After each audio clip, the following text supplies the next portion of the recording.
Hey everyone, it's Deja Jetmir from CrochetEverAfter.com. Today is the newest motif of the month, and it's this 3D flower. Super easy to make. It works up really fast. I've left the tails on because I'm going to talk about how you can attach this to different things to make different projects at the end of it. But we're just using some worsted weight yarn. We're using a 4mm hook for the center ball part and then a 5mm hook for the flower part. So just grab your worsted weight yarn and your hooks and we'll get started. Okay, so we're going to start our 3D flower by doing the back ruffly part of the flower. I'm doing that in this worsted weight red, and I'm going to start off with a magic adjustable loop. So to do that, I hold my yarn in two hands and I take the hand that has the actual loop and just turn it down, and it crosses my yarn over itself so that I can get my loop started. So I'm using the yarn that's attached to the ball. I'm going to reach through that little loop that I just made and grab the yarn and bring it forward. And then I always like to slip stitch my magic adjustable loop because it holds it together, and that way I don't have to worry about it coming undone as I'm working. And then I'm going to start single crocheting. So my very first round is just 6 single crochets in my magic adjustable loop. So I reach through the center, then I yarn over, but when we do this first yarn over, it's more like a layover. It just kind of lays right over the top of my hook, and I turn my hook to catch it and pull up my loop. I have 2 loops on my hook, and I yarn over and pull through both loops. You'll notice that I'm always pushing all of my loops to my shaft, which is the even part of my hook. That'll give me nice even stitches. I also turn my hook straight down as I pull through. When I do that, I don't get caught on any of the loops that I've already made. If I hold my hook the same way as when I maybe do my yarn over, I'm going to get stuck on all my loops. So just turn it straight down at your stitches and you'll pull through nice and easy. Oops. So we have 3 so far, and how I can count these, if it's difficult to see the front stitches, if you're new and you're not sure how to count those, turn your work sideways and look for those V stitches. It's the top of your stitch and it looks like a letter V. So you can see I have 1, 2, and 3 of those. We don't count the one that's on our hook, that's our working loop, but we have 3 V's so far, which means 3 stitches. So I'm going to do 3 more. And you'll notice I kind of grab onto my loop as I work, and it keeps it from moving around too much or flipping over on itself. So hold on to everything as you're doing your magic adjustable loop. And then once you finish all 6, grab your tail. So I usually grab the tail and I usually grab that last stitch and I pull them apart from each other so that my loop closes up nice and easy. Now we're just going to work in a spiral because it's going to be real ruffly and you won't be able to see the end part of it. So when we work in a spiral, we don't join our rounds. We just start our next round by starting to single crochet into it. So we're going to start round 2 without joining anything. Okay, so for round 2, we're going to start increasing, and that's what we're going to do for every round of this ruffly flower, is just increase in every stitch we come to. And what that means is I'm just going to do 2 single crochets in every stitch I come to, but I still want to keep count because I still want to keep my flower roundish on the end, even looking. We don't want to just make up our stitch count, so we're going to keep count.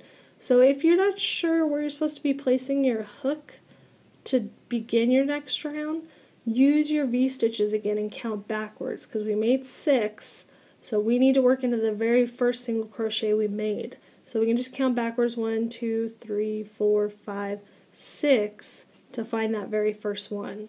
So you can see it's a little bit over there, but as you start working, it's not even gonna, you're not even gonna notice any kind of gap or anything. So we're going under both loops of our V stitch, or the top of our stitch. You can always spread it to make sure you've only caught 2 loops because you can catch extra. Then again, we're yarning over or laying over. It always goes just over the top of the hook. Turn it to catch it. pull up your loops. This is more of a real yarn over because it's going all the way from back to front. You always yarn over back to front. You should never yarn over from front to back. So whenever you hear yarn over, doesn't matter what kind of stitch it is, it's always going to be back to front. So I'm going to pull through those two. Then I'm going to place a stitch marker in that stitch I just made. Some people like to put their stitch markers in the last stitch of the round. I like to put it in the first stitch that I do because I can just keep working all the way through that last stitch and not have to worry about removing it until the beginning of my next round. Now what this stitch marker does is it tells me where I need to stop. So if I'm not counting very well or if I'm not paying attention, if I know that if I put 2 stitches in every stitch I come to, when I get to this stitch marker, I know I'm at the end of my round, so I don't have to keep count as much. So I'm going back into that same stitch. It's not super large because we're using a small hook. We're using a 5mm hook, which creates tighter stitches, but you can still see where that previous stitch was. So you're going to go right back in that same spot, lay over, pull up your hook, and pull through both loops. Then we're going to do that 5 more times. We're going to do 2 stitches in each of our 5 remaining single crochets. So this whole project is all single crochets. It's very simple as long as you understand that when you increase, you're just doing 2 single crochets in the next stitch you come to.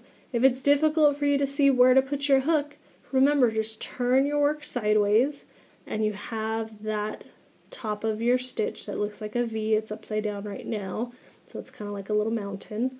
You're going to go under both of those loops. I can even do it sideways. And if you need to, check to make sure you've only caught 2. It's a little bit harder to catch more than 2 on a single crochet, but it's a good habit if you're doing other stitches because you'll be able to see how they look and you can check if you have 2 or not, 2 loops. So as you can see, here's my stitch marker, which was the first stitch. Now I have 1 stitch left, so I just put 2 in there. And I should have 12 stitches now all the way around because we increased each stitch by 1. So we had 6, we doubled them, now we have 12. Round 3, same exact thing. We're doing 2 stitches in every stitch we come to. So at the end of this round we should have 24 single crochets. So again, I'm going to start off my round by doing my first single crochet, then grabbing my stitch marker and putting it back in. And you can stick your stitch marker anywhere, it's not important. Just don't get the stitch markers that are fully closed, where there's no opening to them. Those are for knit. If you get those, they're going to become part of your work because they do not come out. So make sure you only get, if you're a crocheter, only buy stitch markers that can open. Knitting, the closed ones, they come off as you work each row or round or whatever you're doing on knitting. So again, just put 2 in every stitch around. We'll have 24 at the end of this round. I'm on the last stitch of round 3. And as you can see, we're still laying pretty flat. When you put extra stitches in each round, it causes the ruffle because there's too much fabric for it to lay flat. So that's how you get the ruffle. So as we do round 4 and round 5, you're going to see that this is going to start to wave up some more. So it's not too wavy yet, but it will start looking very wavy after this round. So round 4, same as the last 2 rounds. Keep getting stuck. Put your stitch marker in and start single crocheting 2 times in every stitch. So we were at 24, now we're going to be at 48, so keep on going. Okay, we're at the end of round 4 and you should be looking pretty wavy now. If you happen to be off on your stitch count, we should have 48, but if you're at 47 or 49, don't worry about it too much. It's really forgiving pattern. It's not going to make that big of a difference. You just want to keep track of your rounds so that you don't just keep increasing by 2 and have no idea when to stop. So that's why we're using the stitch marker. But if you accidentally miss a stitch or add a stitch, it's not going to be a big deal, so don't worry about that. So this is our final round. We are single crocheting twice in each stitch around again. I just already did 2 in my first stitch, so I'm going to put my stitch marker in that second one there. And after this round, we will be done with the ruffly flower part, and we're just going to make the center of our flower nice bright yellow. Okay, we're on the last 2 stitches of round 5, and what we're going to do is something called a slip stitch fasten off. I don't know if that's the technical name, but that's what I always call it. And as you can see, when we finish, because we're working in a spiral, the end of our round is higher than the beginning of our round. So with this slip stitch fasten off is going to help bring that down so it blends better when we fasten off. So all we're going to do is just a slip stitch in the next stitch we come to, which is technically the first stitch of round 5.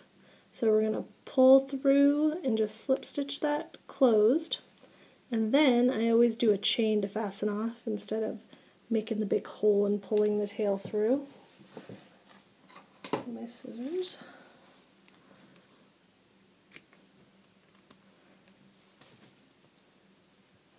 And pull out that extra tail.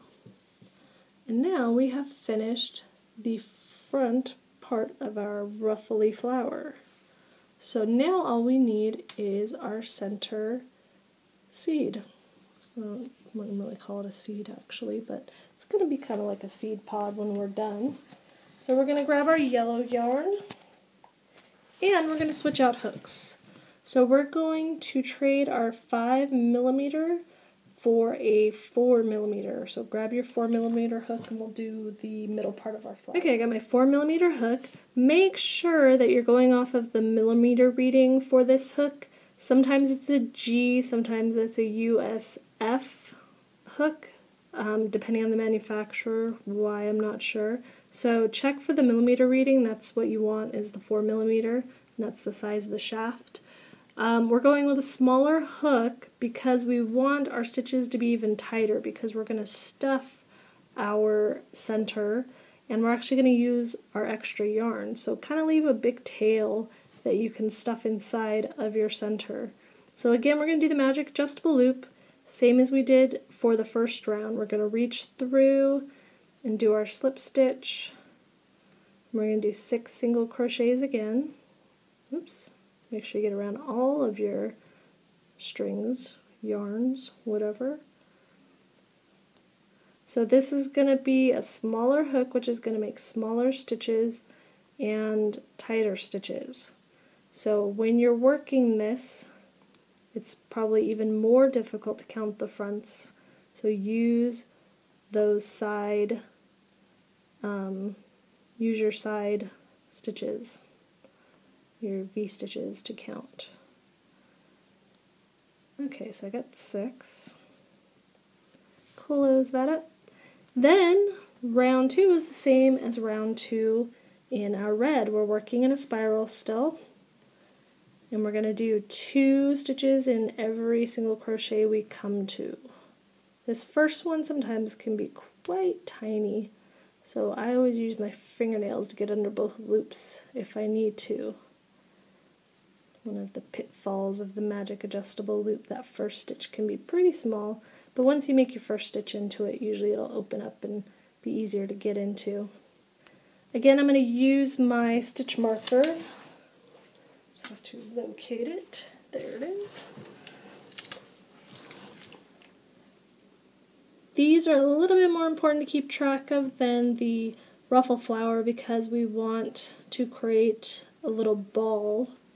And if we have crazy stitch counts, it's not going to look too much like a ball. So make sure you're doing just 2 in each stitch around, so we're going to have 12 at the end of this round. Okay, and then once you get to 12 stitches, now we're going to start cupping this into an actual ball, and we're going to do that by doing just one single crochet in every stitch. So now we're going to do just a round of 12 single crochets.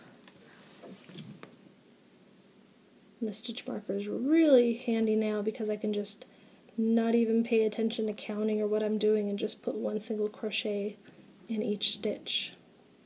So remember, if it's tough to pull through, turn your hook down. Because these are tighter stitches, it's going to be a little bit more difficult to get through them. So when you're going through those loops, point your stitch or point your hook at your stitches. When you're coming through this portion here, under the loops, pull it kind of towards. Don't go straight down because you'll get caught. Pull it directly facing your next stitch and you'll get through easily that way.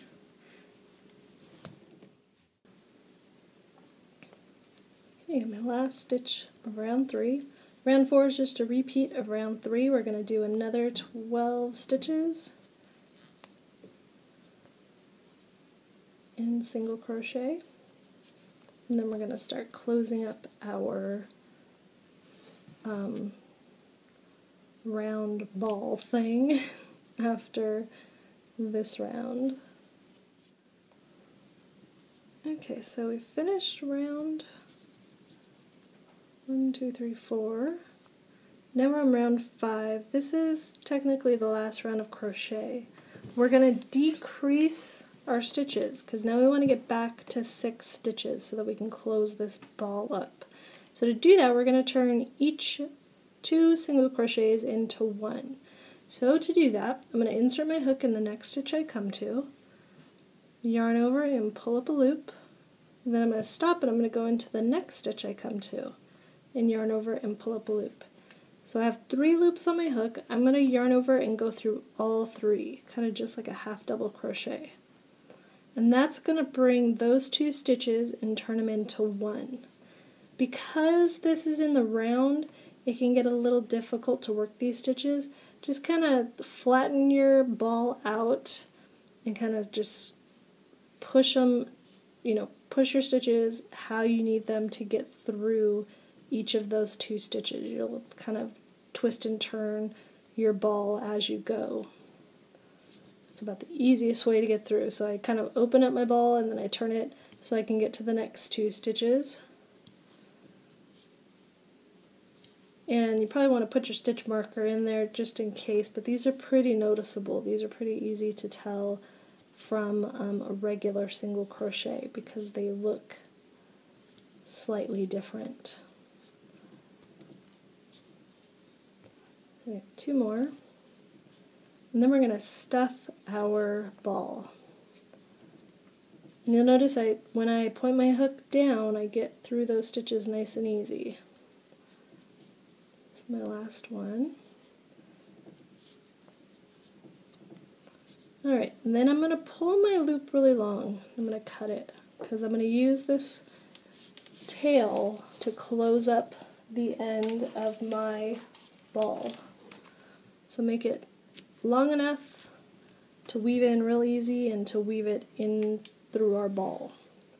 So now we have that tail that we began with, that I said make nice and long, and you're going to start stuffing it into the center of your ball to kind of poof it out. Don't worry if you did not cut enough or if you cut too much. Just stuff it in as much as you can. If you have too much, and cut off the extra. If you don't have enough, which I probably don't, I'm going to cut a little bit from the yellow that I just detached and add some more. So using the yarn to stuff these small little projects is a great alternative to using polyfill, because polyfill is really difficult to get a grab on in these small projects. Trying to stuff it into a small little hole, you'll find that you'll be shoving your hook through the polyfill instead of catching it because it's so slippery that it's really difficult. And let's see, this isn't too bad actually. You can stuff it really stuffed or not too stuffed, but I kind of like how it is right now, so I'm just going to leave it like that. Now you can see that we have this weird loop. We need to close off the end of our hole. So we're going the same direction as if we were crocheting. We're going to take this end piece and we're going to weave it in and out of our last 6 stitches. So to do that, you can either start from the outside in, so stick your hook into your next stitch either from the outside in, or you can start from the inside out, whatever is easier for you. I'll just go outside in, and then I'm going to grab that loop and pull it through that stitch. So now my string is coming out, so now I need to send it in. So I'm going the opposite way, I'm going inside out, grabbing my loop and pulling it through, going to my next stitch, and this is weaving in and out. So whenever you see a stuffed project or an amigurumi where you have to close up a hole, this is the most likely way that you're going to be doing it. So you just go all the way around in all 6 stitches. Once you get back to that first stitch, take your end and just pull it tight, and it's going to close up your hole. Now this is really easy to put together. So I already wove in the outside tail that I had. I think it's over here is where I joined. Because I have this center tail and I have this center tail and I love to double knot things, I'm going to reach my hook right through the center of my flower, grab that yellow tail and pull it through. And then I'm going to double knot these 2 ends. And if you're going to use, or if you're going to attach this to something, leave these ends uncut because you can sew them onto whatever you're attaching. You got a little glimpse. This is my Mother's Day present from my daughter. She made me a little bracelet. Very cute. So I I think that was a triple knot actually. So I can use these to attach this to whatever I want to attach it to. But this is going to be the actual finished 3D flower. So you can put it on beanies, you can put it on a scarf, you can put it on a headband. That would be really cute for like a little girl with a little headband. But lots of different things that you can do this with. You could put it in the center of a granny square and make like a 3D flower blanket. That would be really cute too. Let me know if you can think of any other uses for it. Leave me a note in the comments. But thank you for watching.